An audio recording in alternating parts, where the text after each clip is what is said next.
এই অধিবেশনে আমরা শিখব কিভাবে অনুভূমিক পরিমাপ নিতে হয়। এই অধিবেশনের শেষে আপনি অনুভূমিক পরিমাপের বিষয়ে জানতে পারবেন। মহিলা এবং পুরুষদের গুরুত্বপূর্ণ শরীরের আনুভূমিক পরিমাপ ব্যাখ্যা করতে পারবেন এবং আনুভূমিক পরিমাপ নেওয়ার পদক্ষেপগুলি তালিকাভুক্ত করতে পারবেন। সঠিক পরিমাপ নেওয়া ভালোভাবে শরীরের সঙ্গে মানানসই পোশাক তৈরির অন্যতম গুরুত্বপূর্ণ বিষয়। একটি নির্দিষ্ট আকার বাছাই করার জন্য পরিধির পরিমাপ নেওয়া অত্যন্ত জরুরি। সবথেকে বেশি মাপসই পোশাকের আকারকে নির্বাচন, পাশাপাশি মহিলাদের জন্য নির্দিষ্ট আকারে পোশাক তৈরির ক্ষেত্রে পরিধি, কোমর, পেট এবং নিতম্বের পরিমাপ সঠিকভাবে নেওয়া খুবই প্রয়োজনীয়। হাই বাস্ট হলো বগলের নির্দিষ্ট অংশের পরিধির মাপ, আর পাশাপাশি বুক থেকে প্রায় 2 ইঞ্চি উপরের অংশের পরিধির মাপ সংক্রান্ত বিষয়। ফুল বাস্ট হলো বুকের সবথেকে প্রশস্ত অংশের পরিধির মাপ। ন্যাচারাল ওয়েস্ট হলো কোমরের সংকীর্ণতম অংশের পরিধির মাপ। হিপস হলো নিতম্বের প্রশস্ততম অংশে পরিধির মাপ। সাধারণত ন্যাচারাল ওয়েস্ট থেকে প্রায় 7 ইঞ্চি নিচের পরিধি।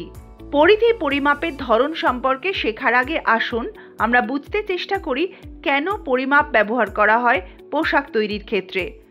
পোশাক মাপসইভাবে তৈরির জন্য পরিমাপের বিষয়টি অত্যন্ত দরকারি।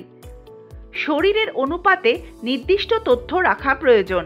পারস্পরিক শরীরের অনুপাতের পরিমাপ যাচাই করতে, পোশাকের মাপ যথাযথভাবে পরিবর্তন করতে, দরকারি কাপড়ের প্রয়োজনীয়তা যাচাই করতে, শরীরের আকারের চার্ট, মাপের পরিমাপের তালিকা প্রস্তুত করতে, একে অপরের থেকে আকারের অনুপাত এবং পার্থক্য শনাক্ত করতে, পোশাকের আকার নির্ধারণ করার সময় ঘের সবচেয়ে গুরুত্বপূর্ণ মাপকাঠি। মাথার ঘের। মাথার ঘেরের পরিমাপ হলো মাথার চারপাশের পরিধির একটি পরিমাপ যা ভ্রুর উপরের স্তরে থাকে। ঘাড়ের ঘের হলো গলার সামনের অংশ থেকে উপরের স্তরে ঘাড়ের চারপাশে পরিধির পরিমাপ। ফোর আর্মের ঘের। পরিমাপটি কনুই থেকে কবজি পর্যন্ত অংশের হাতের ঘের।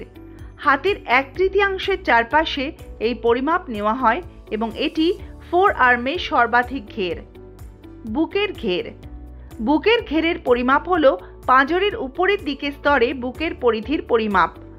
উরুর ঘেরটি উরুর প্রশস্ত অংশের চারপাশে পরিমাপ করা উচিত। এই পরিমাপটি হাফ প্যান্টের মতো পোশাক তৈরির জন্য খুবই উপযোগী। শরীরের বিভিন্ন অংশের পরিধি পরিমাপ করার সময় টেপ পরিমাপের নির্দিষ্ট স্তরটি তির্যক না হয়ে মাটির সমান্তরালে রাখুন। আপনার বোঝার পরীক্ষা করার জন্য আমাদের একটি কাজ করা যাক। কাজটি করার জন্য আপনাকে পরিমাপের টেপ, পোশাকের ফর্ম, কাগজ বা নোটবুক এবং পেন্সিল বা কলম প্রয়োজন। কাজ হলো পরিধি পরিমাপ করা। বাস্ট পয়েন্ট এবং শরীরের পিছনের অংশ জুড়ে পরিমাপ। কোমরের চারপাশে পরিমাপ। কোমরের নিচে 3 ইঞ্চি চিহ্নিত করুন এবং একটি পরিমাপ টেপ ব্যবহার করে চিহ্নিত অংশের চারপাশে পরিমাপ করুন। মেঝের সমান্তরাল স্তরে টেপ প্রশস্ত এলাকা পরিমাপ। শরীরের সামনের অংশ থেকে হিপ বা নিতম্বের স্তর চিহ্নিত করতে পিন দিয়ে জায়গাটি চিহ্নিত করা প্রয়োজন, যা দেখানো চিত্রে X হিসেবে উল্লেখ করা হয়েছে। এখন পর্যন্ত আপনি অনুভূমিক পরিমাপগুলির বিষয়ে জানতে সক্ষম হবেন এই অধিবেশনের শেষে। এর ফলে মহিলা এবং পুরুষদের গুরুত্বপূর্ণ আনুভূমিক শরীরের পরিমাপ ব্যাখ্যা করতে পারবেন এবং আনুভূমিক পরিমাপ নেওয়ার পদক্ষেপগুলি তালিকাভুক্ত করতে পারবেন।